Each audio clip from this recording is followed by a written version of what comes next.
Welcome everyone, or welcome back to Sweet Histortea, a channel full of random facts, lots of sparkles, and a whole lot of a rant coming in.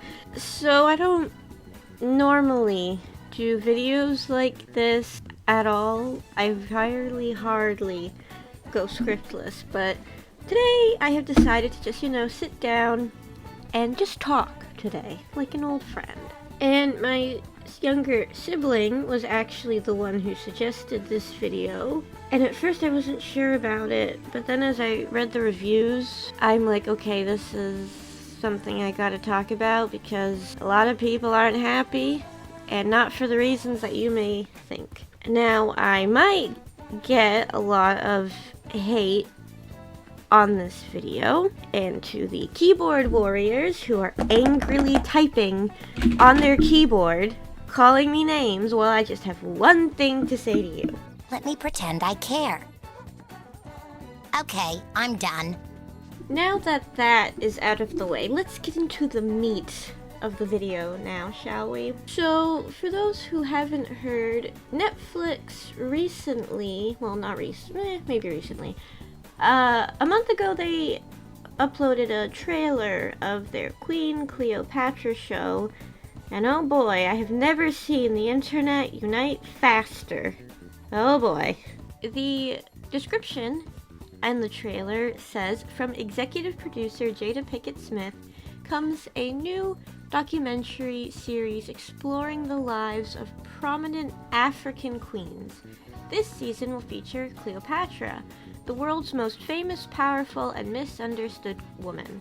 A daring queen whose beauty and romance came to overshadow her real asset, her intellect. Cleopatra's heritage has been the subject of much academic debate, which has often been ignored by Hollywood, and we're going to get into that point in a moment. Now our series reassesses this fascinating part of her history. So, anybody with access to the internet, which, I'd say is most of the world's population, the point where the description says that her ancestry has been under debate. No, it hasn't. Not really. It's only really been debated on Twitter. You have to take one look at Cleopatra's family tree, even on Wikipedia. And aside from all the brother, sister, uncle, nephew, God knows what marriages, we will see that Cleopatra descended from a Greek dynasty. So she's not even African or Egyptian. Technically, she was Greek.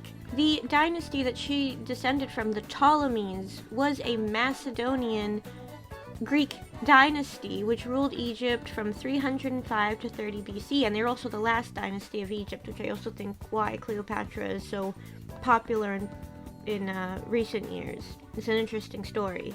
We even have statues that date back to that time period that are believed to be of Cleopatra, and she looks very Greek. And that's where the debate should end, really. But nope, this is 2023 and everything has to be a problem. Now, I have been reading about Egypt for, God, pretty much my entire life. I first got interested in it in grade school, and I've been trying to soak up all the information I can about it. My dad actually got me a big book. I'll see if I can put a picture of it. And I call it my Egypt Bible just because of how extensive it is and how much I read it, and I brought it with me everywhere, including to school. And with the Cleopatra debacle and Netflix, you have had Egyptologists come out and write articles, such as this one on Arab News, completely debunking these theories about Cleopatra's appearance. The backlash from Egyptians was so bad that an Egyptian lawyer flat out tried to get access to Netflix blocked in the country. That's how angry Egyptian people are at this. And not just people who are Egyptian, people who love Egyptian history. It feels like nobody is listening when these criticisms don't come out of a place of malice or hate. They come out of a place of just wanting the basic fact in a story about a real person. People who are Egypt nerds, such as myself, we've also noticed that there are blatant biases and historical inaccuracy. Heck, even people who aren't Egypt nerds can point out the bias and factual inaccuracy. So there is one scene where Cleopatra puts a headdress on with 2 snakes. Now, if this is what I think it's supposed to be, the typical crown, if you will, that you see on famous death masks and statues such as King Tut, this is wrong. What should be on Cleopatra's crown is the vulture and the snake. The vulture representing Nekhbit and the snake representing Wadjet, 2 goddesses that were seen as symbols of protection for pharaohs. Nobody did research here. This is something that can be easily Googled and fact-checked, but no, they don't care. None of these companies care about providing, factual information to people. In the 1963 Cleopatra movie with Elizabeth Taylor, they were closer to accuracy without the internet, without Google, than we are currently in 2023. I thought with technology we should be, being soaked up in information. But no, it seems like nowadays people are more ignorant than ever. In the Bridgerton spin-off, Queen Charlotte, there are paintings that are 80 years ahead. There is a painting of Queen Victoria's coronation portrait. Why is Queen Victoria in a show about her grandparents in the 1760s? They don't care. None of these paintings should have been there. You think with the Netflix money, they could have hired somebody to look up when Queen Victoria was crowned queen. Oh, 1838? Maybe we shouldn't have her coronation picture there in a show from the 1760s. The math doesn't quite math on that. Changing history to be politically correct is a huge disservice to the men and women that came before us. These people lived their lives, they have their stories, and it is our responsibility as the newer generations to accurately tell those stories, to not diminish the stories of the people who came before us. When you see history trying to be made politically correct, I think Rafiki from The Lion King said it best. Yes, the past can hurt, but the way I see it, you can either run from it or learn from it. Humans as a species, throughout our entire existence, we have done bad things to each other. However, in Hollywood, it seems like the only 2 continents that exist are North America and Europe. Every race, every culture, every country has skeletons in their closet.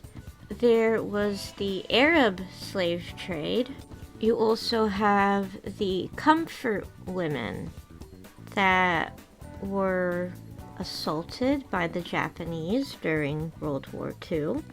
There was also the horrific Rwandan genocide. And then you also have the 1989 Tiananmen Square protests, the Holocaust in Nazi Germany, the internment of Japanese Canadians during the World War. All of these were horrific events committed towards people in history. And history is something you learn from. You don't change it. You learn from it. You don't run from it. I have said it once, I will say it again, and I will say it until I die. It should not be controversial to say that every nation has done something bad, and history should not be altered to reflect modern-day personal beliefs. And Hollywood is very guilty of this, not just with making Cleopatra black when she wasn't, But we have seen the same thing happen with another famous historical figure, Anne Boleyn, the mother of Queen Elizabeth I. They made a series where they race swapped her, and Anne Boleyn was not black, she was an English woman. So it is wrong to race swap a real person. Then there was also the Woman King movie that received a lot of backlash. The movie was controversial because it depicted the Dahomey tribe, who were some of the worst slave traders, as #girlbossgaslight gatekeep Amazon warriors, when that was the farthest thing from the truth. People were boycotting the movie because they didn't agree with what it was portraying, and then the main actress, Viola Davis, tried to twist it, when in reality people were just airing their grievances with yet another Hollywood movie twisting history to fit a personal bias.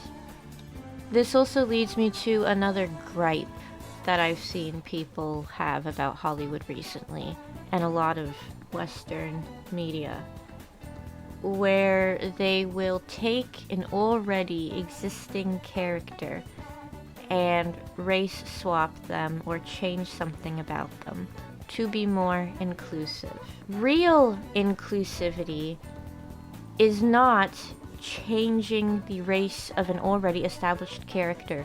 Real inclusivity is making a new character with a new story that people can relate to, not just the same rehashed material we've seen 1,000 times in the past. It is also incredibly lazy to do this, and it looks like you don't really care about your audience if you're not going to get the time to thoroughly write out a good story. Back to the history point, movies like Anastasia and Pocahontas don't claim to be historically accurate. Those are what-if stories. But here in the Cleopatra's case example, it prides itself on being a documentary. There was a clip going around from this documentary of this elderly woman saying this. I remember my grandmother saying to me, "I don't care what they tell you in school, Cleopatra was black." With all due respect to your grandmother, I'm sure she was a lovely woman, but her opinion that can easily be debunked does not belong in a documentary. A documentary is there to present fact, not personal opinion. Instead of changing European and Egyptian history, if Netflix really did their research, they would find that there are actual black queens that could get serious.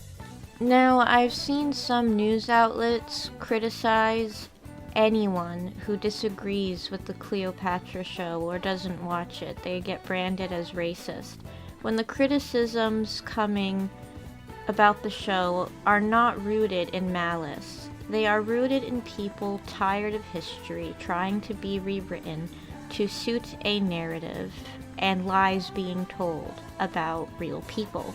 If the producers actually read some of the reviews, such as this one on IMDb that criticizes the factual inaccuracies, that is not rooted in malice. That is rooted in people calling out the BS of Netflix and the Netflix trying to damage control by labeling anyone upset with this with a bad label.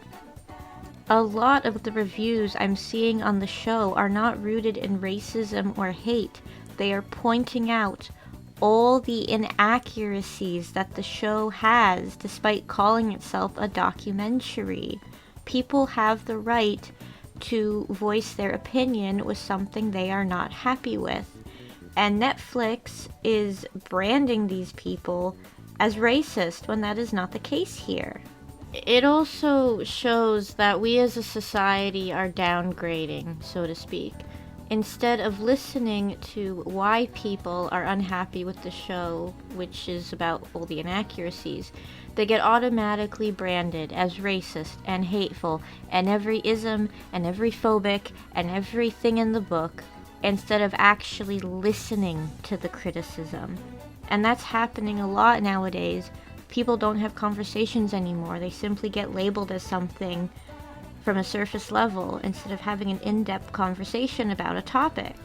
Now, I know that I am not the best at expressing how I feel with words, but I'm still eager to have conversations with people about ideas. I'm inquisitive. I'm interested to hear what people think about something. To make a long story short, when you are making a production about a real-life historical figure, do not twist history, whether you be on the left or on the right, to fit your political bias. History should be taught from a neutral point of view with the facts, not opinions. I also want to clarify that my thoughts in this video do not come from a place of ill will. They come from somebody who simply wants to know why the media feels the need to change history and then label anyone who has an issue with that and give them a bad name. And if people want to discuss this further in the comments, it's perfectly fine. I am all up for a good old-fashioned conversation. And I would like to thank everyone who made it this far into the video. I know sometimes I sound like a broken record when I speak. That's just how I am. If you enjoy my content and want to see more, please subscribe to Sweet Histortea, a channel full of random facts and lots of sparkles, and maybe a few rants in the future. We're still thinking about that. If you would like to support my videos, I have a Patreon link down below, and it is not expected, but it is always appreciated. Thank you again for watching, and until next time.